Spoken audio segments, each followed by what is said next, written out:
तुम्हारे साथ ने जाना मुझे तख्लीक बख्शी थी।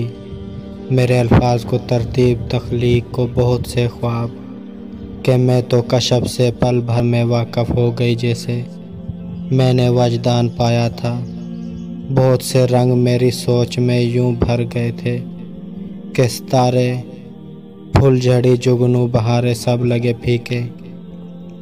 मगर जब से गए हो तुम, मुझे कुछ ऐसा लगता है कि जैसे दोपहर में गहन लग जाता है सूरज को।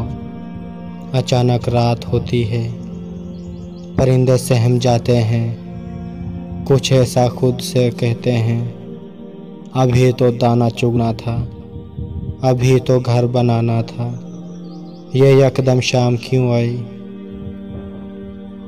किसी सहमे हुए तायर की मानिद में भी बैठी हूँ, कहाँ जाऊँ मैं, क्या सोचूं।